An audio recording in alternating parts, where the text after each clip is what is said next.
नमस्कार, क्या हाल चाल है प्यारे बच्चों। आजकल हम लोग एनालिसिस पर ज्यादा ध्यान दे रहे हैं। तो आपने देखा होगा कि मैंने नीट 2021, 2020 और 2019 के एनालिसिस बनाए हैं और वो कुछ एनालिसिस डिफरेंट टाइप के एनालिसिस है। केवल सोल्यूशन करा के एनालिसिस करवा दिया ऐसा एनालिसिस नहीं। वहां पर एनसीईआरटी की इंपॉर्टेंस को हमने ज्यादा तवज्जो दी है ताकि आपको ये पता चले कि हमें कौन सी बुक पर किस टाइप के टॉपिक पर ज्यादा ध्यान देना है। तो उसी तरह का एनालिसिस नीट 2018 के पेपर में करेंगे। केमिस्ट्री का सेक्शन हम लेने वाले हैं। पेपर कोड आपके सामने AA। तो बच्चों, इस एनालिसिस में आपको ये देखने को मिलेगा कि जो 2018 में क्वेश्चन आए थे वो एनसीईआरटी से आए थे या एनसीईआरटी के बाहर से आए थे। अगर वो एनसीईआरटी से आए थे तो कौन से चैप्टर से थे, कौन से टॉपिक से थे और कौन सी एनसीईआरटी की लाइन से वो पूछे गए थे। तो इन डेप्थ हम एनालिसिस करने वाले हैं नीट 2018 केमिस्ट्री सेक्शन का। तो चलिए शुरू करते हैं। क्वेश्चन नंबर 46 से हम स्टार्ट करते हैं। यहां पर नाइट्रोजन के कुछ मॉलिक्यूल दे रखे हैं और ये पूछा है कि नाइट्रोजन का डिक्रीजिंग ऑर्डर में ऑक्सीडेशन स्टेट क्या होने वाला है। वैसे ऑक्सीडेशन नंबर निकालना इतना टफ भी नहीं है, आराम से इस क्वेश्चन को सॉल्व किया जा सकता है अगर आपने ऑक्सीडेशन नंबर निकालना सीख लिया तो बच्चों, इस टॉपिक को मैंने रिलेट किया है पी ब्लॉक एलिमेंट से क्लास 12th में और पेज नंबर 167 पर थोड़ा बहुत डिस्क्रिप्शन आपको मिलेगा। Oxidation state and trends in chemical reactivity topic आप चेक कर सकते हैं। जनरली ये क्वेश्चन डायरेक्टली एनसीईआरटी से नहीं आया है, लेकिन कुछ चीजें आप एनसीईआरटी से सॉल्व कर सकते हैं। जैसे देखो, तो पी ब्लॉक में नाइट्रोजन ऑक्साइड यानी NO का ऑक्सीडेशन नंबर दे रखा है +2। तो यहां पर NO का +2 हो गया है ना। और कुछ ऑक्सीडेशन स्टेट के बारे में जानकारी दी है। जैसे अगर हम HNO2 को देखें तो HNO2 का जो ऑक्सीडेशन नंबर है यहां पर कितना होने वाला है बच्चों, +3। तो ये जाएगा इधर से +5 में और यहां पर जाएगा ये +2 में, है ना। तो ऑक्सीडेशन नंबर निकालने का ही क्वेश्चन है, लेकिन डायरेक्ट एनसीईआरटी से नहीं आया। लेकिन इसका आंसर हम मालूम करेंगे। ये वाला देखो, यहां पर जो HNO3 है वहां पर इसका ऑक्सीडेशन नंबर है 5 और यहां पर है 2 और यहां पर है 0 और यहां पर है -3, है ना। तो डिक्रीजिंग ऑर्डर में आपको ऑक्सीडेशन नंबर दिख रहा है। क्लियर। 47 की तरफ बढ़ो। Which of the following elements is unable to form MF6 3- ion?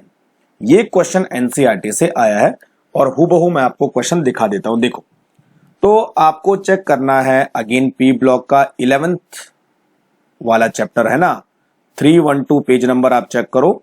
Topic name आपके सामने लिखा है प्रॉब्लम नंबर 11.3 और वहां पर दिया है boron is unable to form BF6 3-।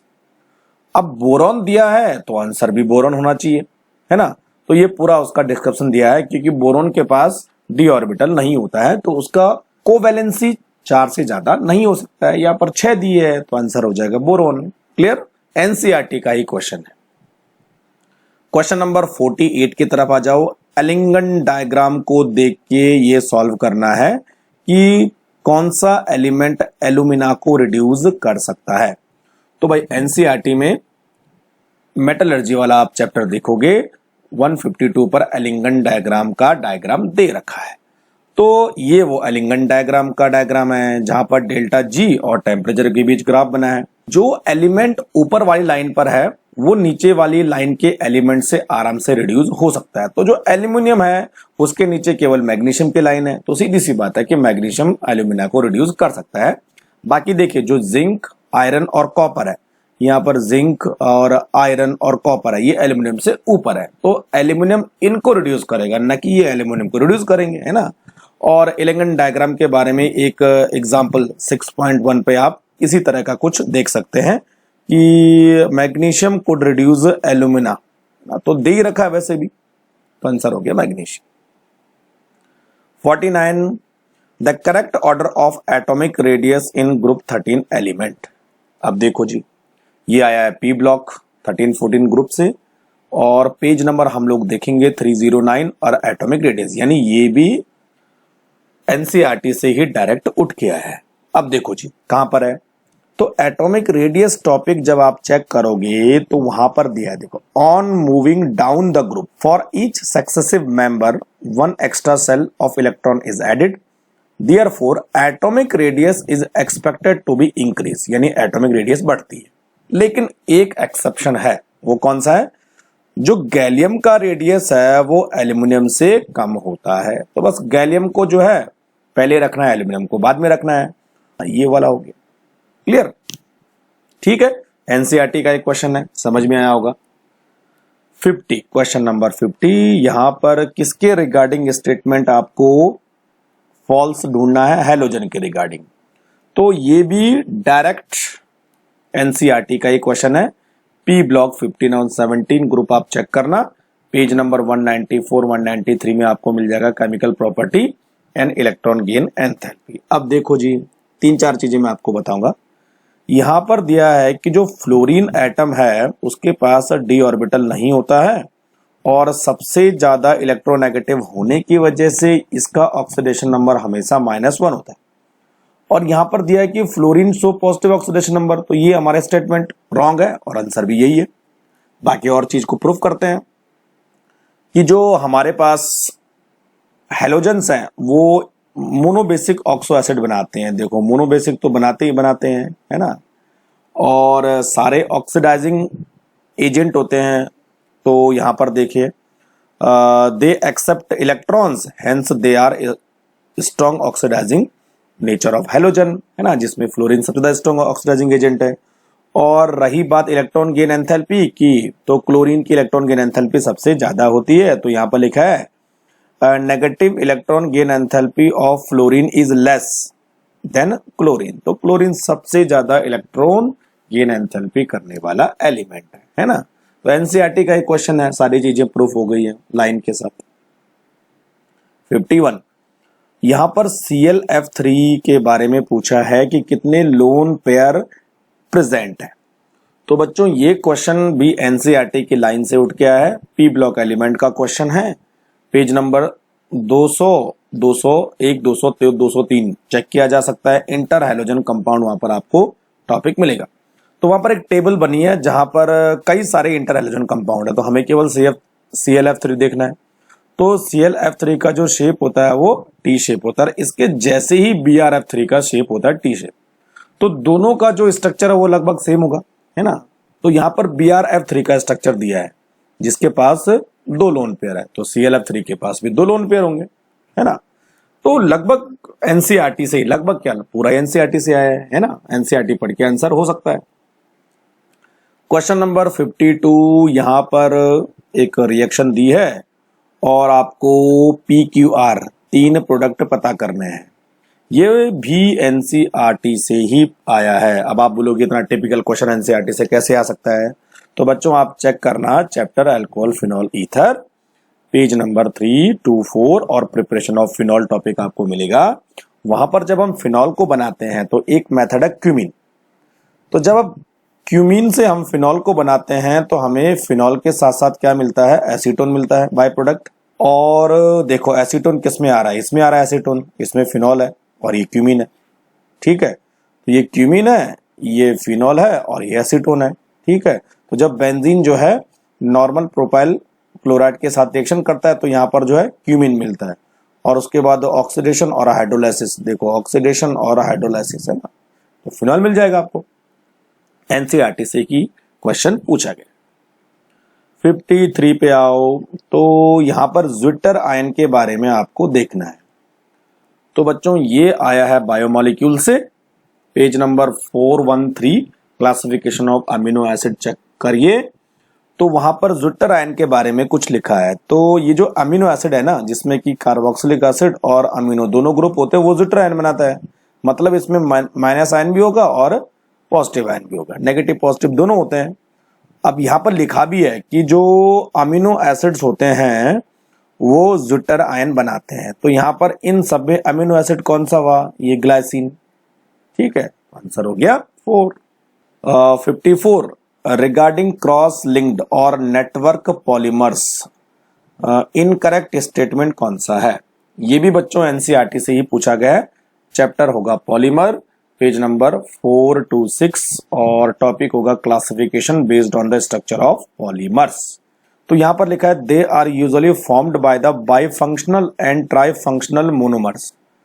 तो बाइफंक्शनल और ट्राइफंक्शनल मोनोमर्स ये ठीक है। They contain strong covalent bond, तो strong covalent bond in their polymer chain, है ना, ठीक, ये भी ठीक है। और बैकेलेट और मेलामाइन, यानी बैकेलेट और मेलामाइन इसके एग्जाम्पल है, तो बच्चों आंसर हो गया 3। ये इनकरेक्ट है क्योंकि वहां पर स्ट्रॉन्ग कोवलेंट बॉन्ड होते हैं लेकिन ये केवल कोवलेंट बॉन्ड नहीं होते, है ना। पॉलीमर से हमेशा एनसीईआरटी से ही क्वेश्चन आता है। 55 nitration of aniline in strong acidic medium also give Meta nitro aniline, और इसका रीजन पूछा है। तो बच्चों ये भी एनसीईआरटी से ही पूछा गया है। चैप्टर है अमाइन, पेज नंबर 395 और वहां पर हेडिंग है नाइट्रेशन ऑफ एनिलीन। तो जब हम एनिलीन का नाइट्रेशन करते हैं तो यहां पर एक लाइन आपको देखने को मिलेगी, in the strongly acidic medium aniline is protonated to form anilinium ion which is meta directing, और ऐसी ही लाइन आपको यहां पर देखने को मिलेगी। In strongly acidic medium aniline present as anilinium ion. NCERT का ही क्वेश्चन है। 56 अमाइलोज और अमाइलोपेक्टिन, अगेन बायोमोलिक्यूल से एक क्वेश्चन आया है, तो बायोमोलिक्यूल का मतलब एनसीईआरटी का एक क्वेश्चन होगा। तो 410 पेज पर आप देखोगे पॉलीसैकेराइड्स, और कौन सा पॉलीसैकेराइड, स्टार्च। तो बच्चों स्टार्च को दो पार्ट में हम डिवाइड करते हैं, लेकिन ये दो स्ट्रक्चर से मिलकर बनता है, अमाइलोज एंड अमाइलोपेक्टिन। अब यहां पर देखो दिया है कि जो अमाइलोज है C1C4 ग्लाइकोसाइडिक लिंकेज होती है, केवल एक ही टाइप की C1 और 4। तो देखो amylose is made up of glucose, ये ग्लूकोज एंड गैलेक्टोज, गैलेक्टोज तो पॉसिबल है नहीं। अमाइलोज में 1,4 और कहां पर अमाइलोज 1,4 और 1,6, ये भी पॉसिबल है नहीं। अब अमाइलोपेक्टिन के बारे में देखते हैं। अमाइलोपेक्टिन जो है ब्रांच्ड चेन पॉलीमर है जिसमें दो तरह की लिंकेज है, C1C4 और C1,6। अमाइलोपेक्टिन है 1,4 अल्फा ग्लाइकोसाइडिक और 1,6 अल्फा ग्लाइकोसाइडिक लिंकेज, ना अल्फा लिंकेज होती है, not beta linkage.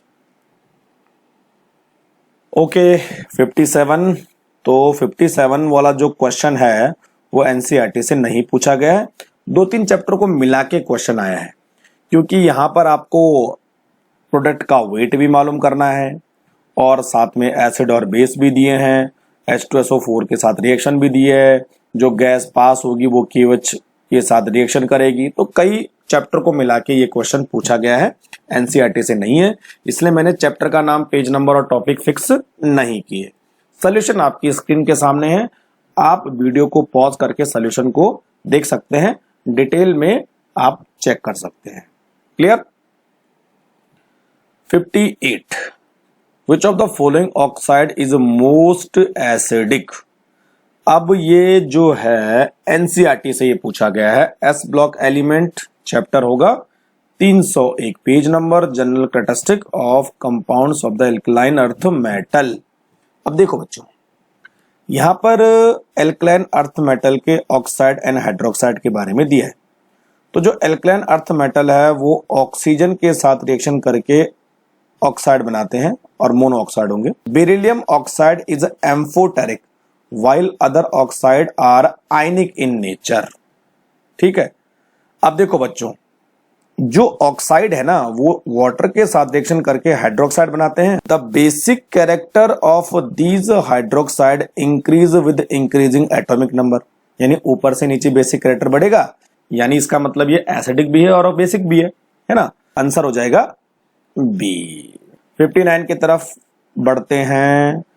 Oxide of nitrogen is not common pollutant, तो ये आया है इन्वायरमेंटल केमिस्ट्री से, और 399 पेज पर आप ऑक्साइड ऑफ नाइट्रोजन चेक करना। अच्छा देखो बच्चों ये पार्शियल क्वेश्चन है, पार्शियल मतलब कुछ हद तक तो एनसीईआरटी का है, लेकिन एक दो ऑप्शन ऐसे जो एनसीईआरटी में नहीं है। अब जैसे ये NO है वो एनसीईआरटी में दे रखा है और NO2 एनसीईआरटी में दे रखा है, ठीक है। तो NO2 और NO तो आराम से बन जाते हैं ह्यूमन एक्टिविटी और सिंथेटिक के थ्रू, N2O भी बन जाता है, लेकिन N2O5 जो है नहीं बनता। तो इसको मैंने एनसीईआरटी में कंसिडर नहीं किया है। मैं ये मान के चलता हूं कि ये एनसीईआरटी का पार्ट नहीं है। यहां पर एक रिएक्शन दी है जिसमें कि पूछा है कि कंपाउंड ए क्या बनाता है, बी सी इस तरह का है ना। तो क्वेश्चन आप ढंग से पढ़ लेना। ये क्वेश्चन आया है अल्कोहल फिनोल ईथर से और page number variable, topic number variable, यानी ये एनसीईआरटी से नहीं आया है। कई चीजों को जोड़ के तब जाके इसका आंसर आएगा।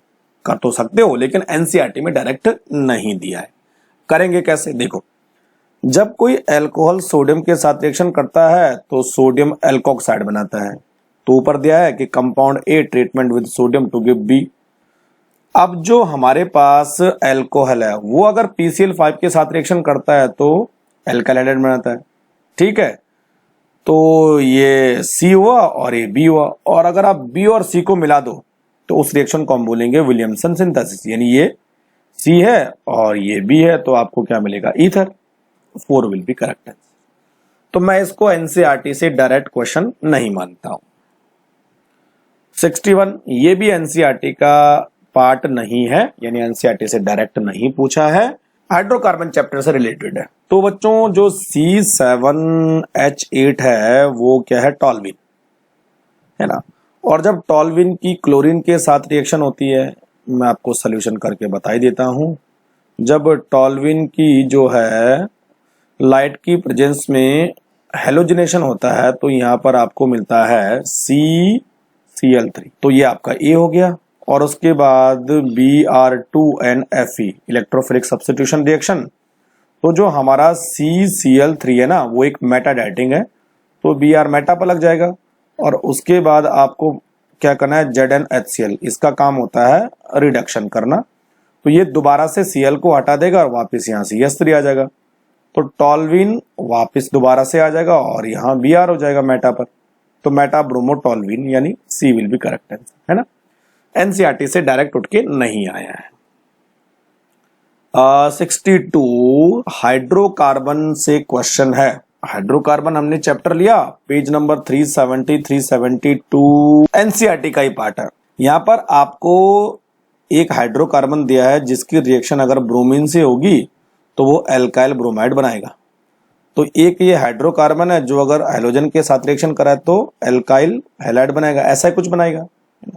अब आगे दिया है कि जब इसकी वुर्ज रिएक्शन होगी, है ना, तो ये 4 कार्बन से कम का हाइड्रोकार्बन बनाएगा। अब अगर आप मिथाइल ब्रोमाइड की वुर्ज रिएक्शन करोगे तो आपको क्या मिलेगा, एथिन मिलेगा, जो कि 4 कार्बन से कम है ना।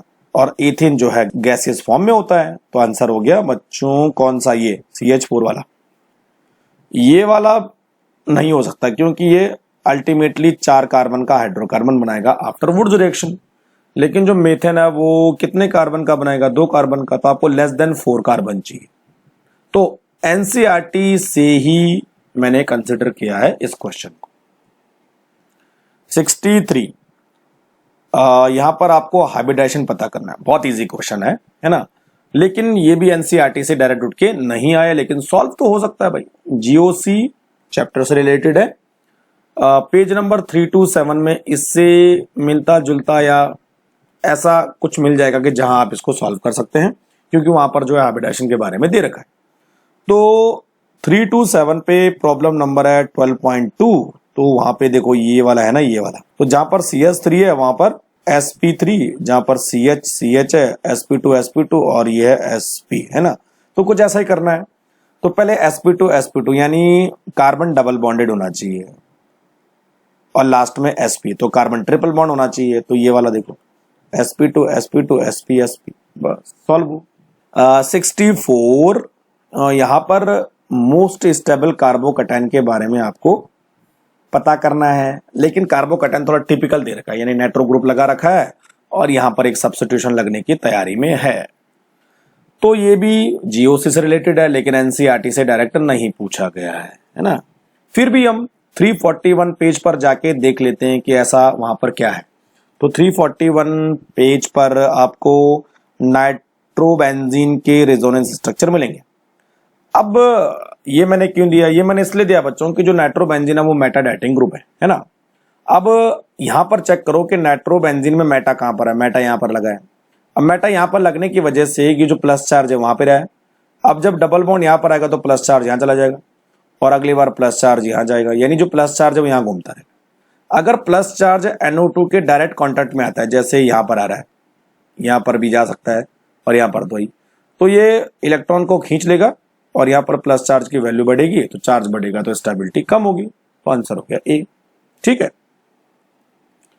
अब आ जाओ 65 पर। यहां पर -I effect of these substituent ये पूछा है। अब -I इफेक्ट आपको कहां मिलेगा? GOC में। जो ये क्वेश्चन है वो डायरेक्टली NCERT से नहीं आया, इसलिए मैंने पेज नंबर लिखने की हिम्मत नहीं की, लेकिन आप चेक कर सकते हो इलेक्ट्रॉन डिस्प्लेसमेंट कोवेलेंट बॉन्ड यानी -I इफेक्ट। वहां पर आपको देखने को मिलेगा कि अगर इलेक्ट्रोनेगेटिविटी बढ़ती है तो विथड्रॉइंग इफेक्ट बढ़ता है यानी -I इफेक्ट बढ़ता है, और यहाँ पर इलेक्ट्रोनेगेटिविटी इस फॉर्म में आती है, पहले F फिर O फिर N। तो बच्चों आंसर हो जाएगा हमारे पास ये वाला, है ना, लेकिन ये NCERT में डायरेक्ट नहीं दिया है, थोड़ा बाहर का क्वेश्चन है। 66 यहां पर एक रिएक्शन दी है और पूछा है कि इस रिएक्शन में इलेक्ट्रोफाइल कौन सा है। तो बच्चों ये रिएक्शन आपको मिलेगी अल्कोहल फिनोल ईथर चैप्टर में, और इस रिएक्शन का नाम है रीमर टीमन रिएक्शन। 335 पेज पर आप चेक कर सकते हैं। अब रिएक्शन तो है लेकिन इलेक्ट्रोफाइल के बारे में नहीं दिया, तो हम इसको मान लेते हैं कि ये NCERT से उठ के नहीं आया। तो जब आप रीमर टीमन रिएक्शन को थोड़ा और किताबों में खंगालने की कोशिश करोगे तो वहां पर आपको देखने को मिलेगा कि यहाँ पर डाइक्लोरोकार्बिन ये वाला CCl2 ये इलेक्ट्रोफाइल होता है। तो बच्चों यहाँ पर जो क्लोरोफॉर्म है ना वो CCl2 में कन्वर्ट होता है और यही जाके बेंजीन पर अटैक करके प्रोडक्ट बनाता है। आधा क्वेश्चन तो NCERT से है लेकिन आधा नहीं है, इलेक्ट्रोफाइल नहीं मिलेगा आपको NCERT। 67 कार्बोक्सिलिक एसिड के बॉइलिंग पॉइंट के बारे में जिक्र है, और बच्चों ये क्वेश्चन NCERT से हूबहू आया है। ये क्वेश्चन आपको मिलेगा aldehyde ketone carboxylic acid chapter में 371 पेज नंबर चेक करना, physical property of carboxylic acid. साफ साफ क्लियर शब्दों में लिखा है, देखो carboxylic acid are higher boiling liquid than aldehyde ketone and even in alcohol of comparable molecular mass. अब रीजन भी दिया है, देखो this is due to more extensive association of carboxylic acid molecule through intermolecular hydrogen bonding, इसी की वजह से। और देखो ये तो वंडर वाला है ना, इंटरमॉलिक्यूलर ये वाला देखो, due to intermolecular hydrogen bonding, NCERT से ही डायरेक्ट आ रखा है। ये तो हम कर रहे हैं ना कि कौन सा क्वेश्चन NCERT से बाहर है, कौन सा क्वेश्चन NCERT के अंदर का है, कितने क्वेश्चन NCERT से हैं, इसी की तो छानबीन करेंगे। 68 और यहां पर ये आइडोफॉर्म से रिलेटेड क्वेश्चन आया है, ये कौन सा इसमें येलो PPT देता है। अब देखो बच्चों लग रहा है ना कि ये क्वेश्चन NCERT से नहीं है, लेकिन ये क्वेश्चन NCERT से है। मैं आपको बताता हूं कहां पर मिलेगा। तो ये क्या हो गया, ये भाई ये चैप्टर नहीं है ना, एडिट करना भूल गया। ये भी बच्चों आपको मिलेगा aldehyde ketone carboxylic acid, aldehyde ketones and carboxylic acid check करना, क्योंकि आइडोफॉर्म के बारे में वहीं पर दे रखा है, भले अल्कोहल हो चाहे एल्डिहाइड कीटोन हो। तो एक्सरसाइज तो नहीं है ना, एडिट करना भूल गया। अब बच्चों देखो वहां पर एक लाइन लिखी है कि iodoform reaction with sodium hypo iodide, इसको हम सोडियम हाइपो आयोडाइड बोलते हैं, used for the detection of methyl ketone group CH3CO group. और अगर अल्कोहल कोई है तो बच्चों उसमें कौन सा होना चाहिए, CH3CHOH ऐसा होना चाहिए वो अल्कोहल, तभी जाके वो आइडोफॉर्म रिएक्शन देगा। तो यहां पर आपको कहां दिख रहा है, इसमें देखो CH3CHOH ये वाला आंसर हो गया ए। यानी अगर थोड़ा सा दिमाग लगेगा तो NCERT से ये क्वेश्चन सॉल्व हो सकता है, तो मैं इसको NCERT का ही पार्ट मानता हूं। अब आ जाओ 69। अच्छा 69 में जो क्वेश्चन है वो मैग्नेटिक मूवमेंट से पूछा गया है, और मैग्नेटिक मूवमेंट आपको मिलेगा बच्चों DNF ब्लॉक एलिमेंट में। पेज नंबर चेक करेंगे 221, और मैग्नेटिक प्रॉपर्टी वहां पे एक टेबल दी है और साथ में एक फॉर्मूला भी दिया है, लेकिन ये डायरेक्ट क्वेश्चन नहीं आया है क्योंकि आयन आपको NCERT में डायरेक्ट नहीं मिलेंगे, डिफरेंट होगा।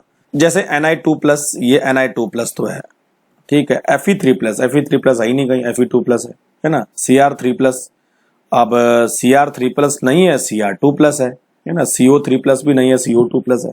तो यहाँ पर मैग्नेटिक मोमेंट चेक करने का एक फॉर्मूला है, म्यू इक्वल टू √n और ब्रैकेट के अंदर n+2, और जो n है वो नंबर ऑफ एम्पीयर इलेक्ट्रॉन है। तो आप आसानी से इसमें नंबर ऑफ एम्पीयर इलेक्ट्रॉन ढूंढ सकते हैं। किसके बेसिस पर? देखो, अब जैसे Cr2+ है ना, तो वहां पर जो एम्पीयर इलेक्ट्रॉन है वो 4, अगर Cr3+ हो तो एम्पीयर इलेक्ट्रॉन कितने हो जाएंगे? 3। तो यहां पर जो म्यू होगा उसको आप कैसे निकालोगे? √3 3+2, यानी ये 5 हो गया, और तो ये आ गया √15। तो √15 कहीं दे रखा है जी, तो देखो Cr+ का √15 दे रखा है ना। तो इसका सोल्यूशन आप आराम से कर सकते हो। मैं आपको सोल्यूशन नहीं बताने वाला, क्योंकि मुझे भी कैलकुलेट करना पड़ेगा। तो कैलकुलेशन हो सकता है, लेकिन एनसीईआरटी से डायरेक्ट उठ के नहीं आए, लेकिन ये जो टेबल है इससे सॉल्व हो सकता है। 70 which of the following ions exhibit D transition और पैरामैग्नेटिक्स, यानी जिसमें अनपेयर इलेक्ट्रॉन होते हैं वो पैरामैग्नेटिक बिहेवियर शो करता है। तो बच्चों सबसे पहले ये देखो कि जो हमारा एलिमेंट है उसका ऑक्सीडेशन नंबर क्या है। चलो पहले ये देख लेते हैं कि कौन से चैप्टर से आया जी। डीएनएफ ब्लॉक एलिमेंट से आया है। 221 से मदद मिल सकती है मैग्नेटिक प्रॉपर्टी। सेम वही टेबल में आपके सामने परोसने वाला हूं। अब जो MnO4- है, तो यहां पर Mn का ऑक्सीडेशन नंबर है +7। अब देखो बच्चों, जब Mn+2 में है तो अनपेयर कितने हैं? 5, और जब +7 में होगा तो कोई भी अनपेयर नहीं होगा, यानी यहां पर डी ट्रांजिशन पॉसिबल नहीं है। अब क्रोमियम की बात करते हैं, तो यहां पर जो क्रोमियम है उसका ऑक्सीडेशन नंबर है +6, यहां पर ऑक्सीडेशन नंबर है प्लस, दोनों में +6 है। अब देखो जो Cr2+ है उसमें अनपेयर कितने हैं? 4, और जब +6 होगा तो एक भी अनपेयर नहीं होगा, यानी ये भी नहीं हो सकता, ये भी नहीं होता। हाँ, MnO4 2- will be the correct answer. यहां पर इसका ऑक्सीडेशन नंबर है +6। अब +6 में आपको एक अनपेयर इलेक्ट्रॉन मिलेगा, वो भी डी ऑर्बिटल में, तो यहां पर डी ट्रांजिशन पॉसिबल है। क्लियर? तो ये पैरामैग्नेटिक भी होगा और डी ट्रांजिशन भी पॉसिबल है। अब आ जाओ 71। आयरन कार्बोनिल FeCO5 किस तरह का मॉलिक्यूल है? ये आपको मिलेगा कोऑर्डिनेशन कंपाउंड में, लेकिन एनसीईआरटी से डायरेक्ट नहीं पूछा गया है ना। लेकिन FeCO5 का स्ट्रक्चर वहां पर दिया है। कहां पर? 254 255 पेज नंबर में। ये देखो, निकल टेट्रा कार्बोनिल, आयरन पेंटा कार्बन। अब बच्चों ये जो है ना वो एक तरह का मोनोन्यूक्लियर कंपाउंड है। अब यहां देखो, मोनोन्यूक्लियर मतलब जहां पर कई सारे लिगेंड केवल एक ही मेटल आयन को घेरे रखते हैं, तो वो हमारे पास मोनोन्यूक्लियर हुआ। तो मेटल आयन एक ही है। 72 यहां पर एक कंपाउंड दिया है और पूछा है कौन सी आइसोमेरिज्म होगी। तो बच्चों ये क्वेश्चन आया है कोऑर्डिनेशन कंपाउंड से, और 100% ये आपको एनसीईआरटी में मिल जाएगा। Page number 245, geometrical isomerism check करना। देखो, COCl2 और ENEN, इथाइलिन डायमीन। तो बच्चों देखो, ये सिस और ट्रांस आइसोमेरिज्म शो करता है, यानी ज्योमेट्रिकल आइसोमेरिज्म शो करेगा। तो आंसर हो गया सी। 73, geometry and magnetic behaviour of निकल टेट्रा कार्बोनिल। ये भी एनसीईआरटी से ही पूछा गया है, कोऑर्डिनेशन कंपाउंड का ही टॉपिक है, और 248 पर वैलेंस बॉन्ड थ्योरी में आपको मिल जाएगा। देखो क्या लिखा है वहां पर, निकल tetra carbonyl has tetrahedral geometry. तो ज्योमेट्री टेट्राहेड्रल है, यानी ये और ये पॉसिबल है, but it is a diamagnetic. कौन सा है? डायामैग्नेटिक। तो टेट्राहेड्रल में डायामैग्नेटिक कौन सा? ये वाला। देखो सब कुछ एनसीईआरटी में ही आपको मिल जाएगा। ठीक है, इससे रिलेटेड आपको एनसीईआरटी में ही ढूंढना है। 74 वाला क्वेश्चन को देख के लग रहा है कि एनसीईआरटी का पार्ट नहीं है, तो एनसीईआरटी से नहीं पूछा गया है ना। अब जो चैप्टर है वो किससे रिलेटेड है? इक्विलिब्रियम से, पीएच वाले टॉपिक से पूछा गया है, लेकिन आपको एनसीईआरटी में डायरेक्ट नहीं मिलेगा। सॉल्यूशन मैंने करके आपको दे रखा है, आराम से आप पॉज करके देख सकते हैं।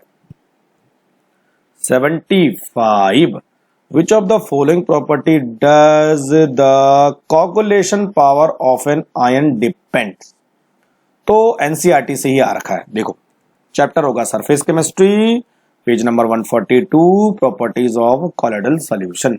अब देखो बच्चों, यहां पर आपको दो चीजें देखने को मिलेगी। एक तो है कोगुलेशन या फ्लोकुलेटिंग पावर और दूसरा है फ्लोकुलेटिंग या कोगुलेटिंग वैल्यू है। तो हम केवल पावर की बात करेंगे, यहां पावर दिया है ना।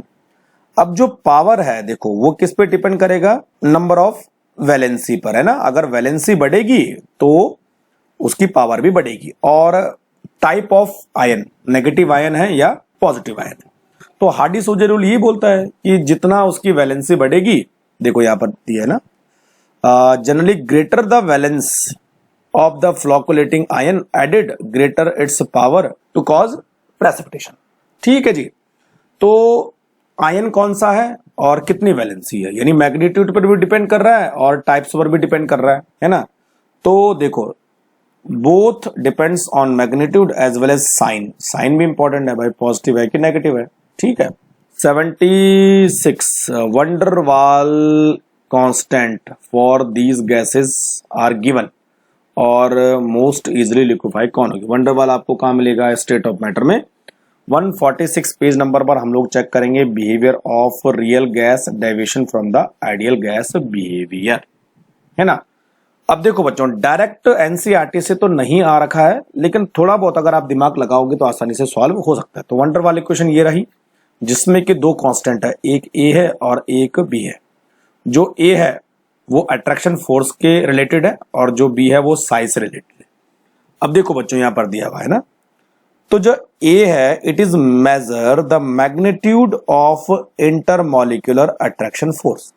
अगर ए बढ़ेगा तो अट्रैक्शन फोर्स बढ़ेगा, तो इसका मतलब वो गैस आसानी से लिक्विफाई होगी जिसका ए ज्यादा होगा।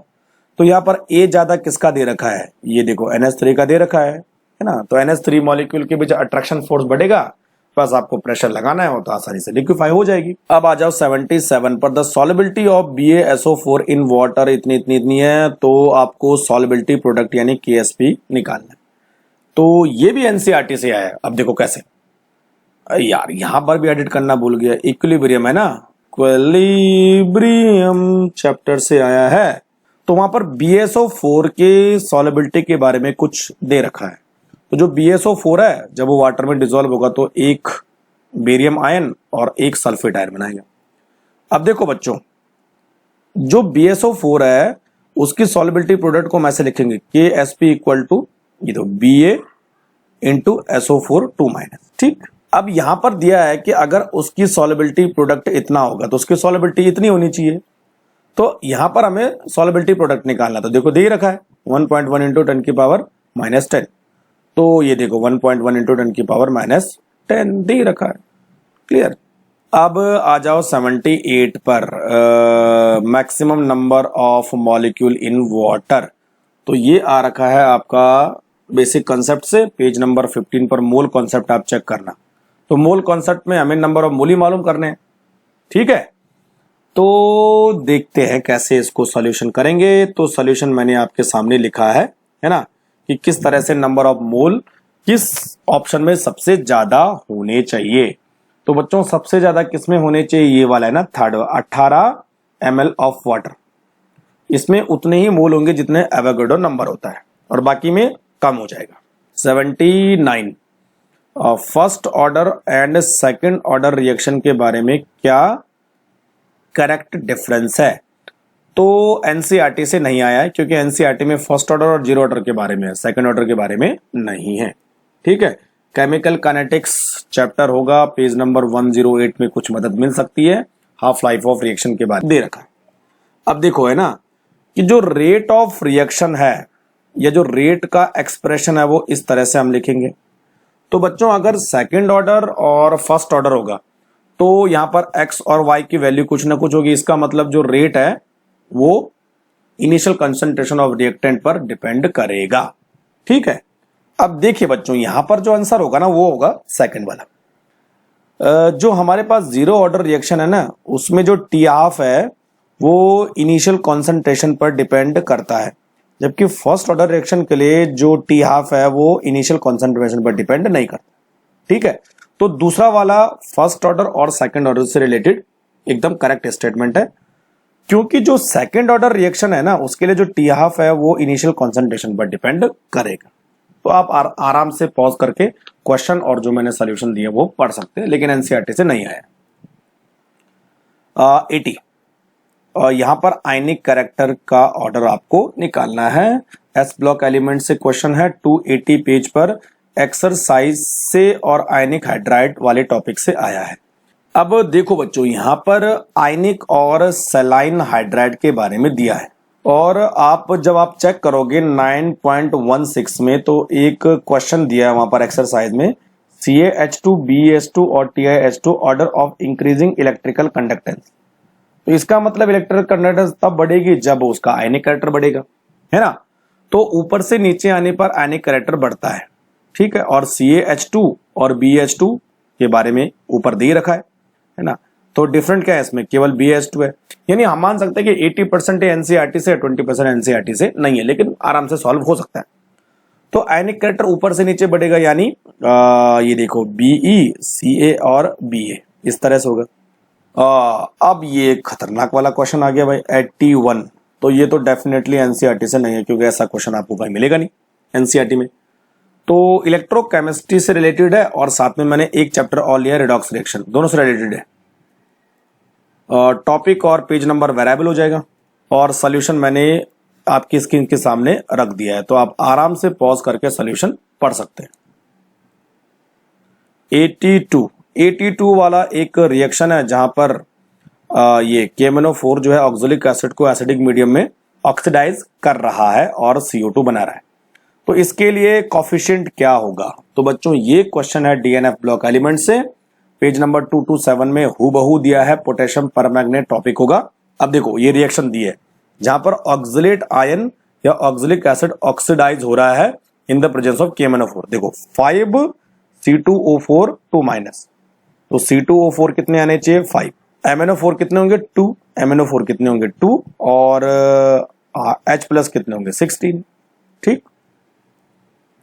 83 यहां पर एक रिएक्शन दी है और उसके लिए फेवरेबल कंडीशन क्या होगी, ये भी एनसीईआरटी से आप आराम से सॉल्व कर सकते हो। एनसीईआरटी में दिया है, मैं आपको दिखाता हूं। इक्विलिब्रियम चैप्टर होगा, page number 203 204, factor affecting equilibrium. तो वहां पर आपको ली चैटलियर कॉन्सेप्ट देखने को मिलेगा, है ना। तो बच्चों ली चैटलियर कॉन्सेप्ट ये बोलता है कि अगर कोई एक्सोथर्मिक रिएक्शन है जहां पर डेल्टा H की वैल्यू माइनस है, यहां पर भी डेल्टा H की वैल्यू माइनस है, तो देखो है ना, raising the temperature shift the equilibrium to the left and decrease the equilibrium concentration of ammonia.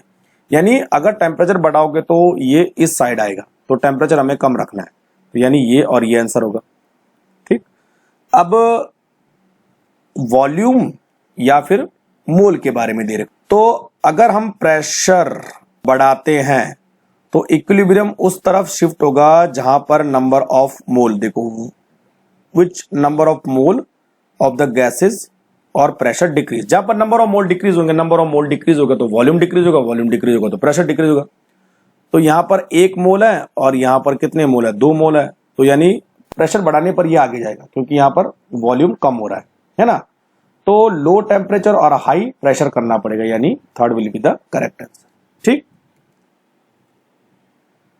84 half life यानी केमिकल काइनेटिक्स से क्वेश्चन है, और भी जीरो ऑर्डर के बारे में दे रखा है, तो बिल्कुल एनसीईआरटी से आ रखा है। देखो chemical kinetics page number 107, half life of A reaction.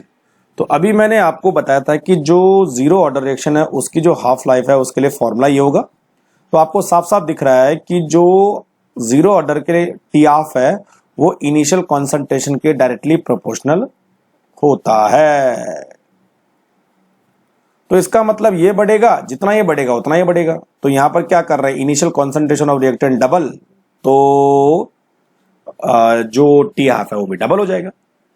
85 यहां पर बॉन्ड डिसोसिएशन एनर्जी से रिलेटेड क्वेश्चन है, तो ये आया है बच्चों थर्मोडायनेमिक्स से, पेज नंबर 171 से मदद मिल सकती है बॉन्ड एंथैल्पी अगर आपने पढ़ा होगा तो, लेकिन एनसीईआरटी से डायरेक्ट क्वेश्चन नहीं आया। सॉल्यूशन आपकी स्क्रीन के सामने मैं लिख देता हूं, आप आसानी से पॉज करके सॉल्यूशन देख सकते हैं। 86 the correction factor for a to the ideal gas equation correspond to. अब ये स्टेट ऑफ मैटर से क्वेश्चन है और ए के बारे में अभी मैंने डिस्कस किया था 146 पे, आप देखना behaviour of real gases deviation from the ideal gas behaviour. तो जो बच्चों ए है ना वो इंटरमॉलिक्यूलर फोर्स से रिलेटेड है और जो बी है वो वॉल्यूम से रिलेटेड है। तो ये देखो force of attraction between the gas molecule. 87 consider the following species और हाईएस्ट बॉन्ड ऑर्डर। तो ये केमिकल बॉन्डिंग से रिलेटेड है, पेज नंबर 126 में बॉन्ड ऑर्डर आप चेक करना। लेकिन बच्चों इनके बारे में नहीं दे रखा वहां पर, है ना, इसका मतलब ये एनसीईआरटी से डायरेक्ट उठ के नहीं आया है। यहां पर जो आंसर होगा वो होना चाहिए CN माइनस, और बॉन्ड ऑर्डर कैसे निकालते हैं वो आप इस फॉर्मूले से कैलकुलेट कर सकते हैं। 88 magnesium react with the element X to form a ionic compound, और जो X है उसका ग्राउंड स्टेट का इलेक्ट्रॉनिक कॉन्फ़िगरेशन ये है, यानी ये होगा नाइट्रोजन 2 2 4 और 3 7। तो देखो बच्चों मैग्नीशियम और नाइट्रोजन कहां आपको मिलेगा, P ब्लॉक एलिमेंट में। और यहां पर आप page number 169 anomalous property of nitrogen check कर सकते। देखो यहां पर मैग्नीशियम नाइट्रोजन के साथ रिएक्शन करके Mg3N2 बनाता है, Mg3X2, यानी ये आंसर होगा।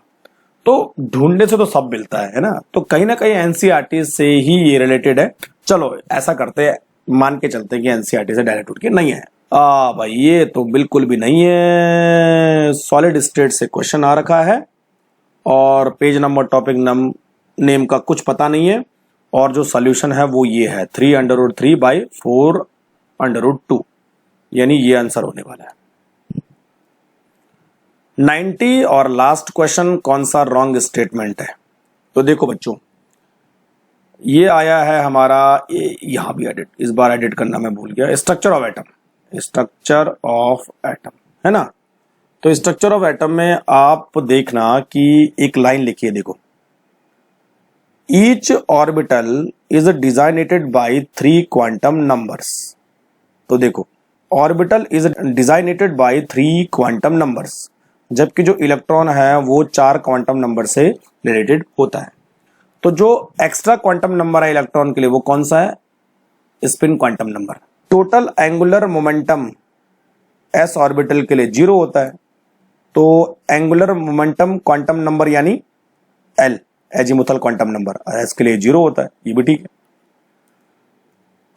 जो n है जब हम उसको इलेक्ट्रॉन फिलअप करेंगे उसके ऑर्बिटल में तो इस तरह आने चाहिए, जबकि यहां पर देखो ये गलत हो गया ना, तो आंसर होना चाहिए पहला वाला।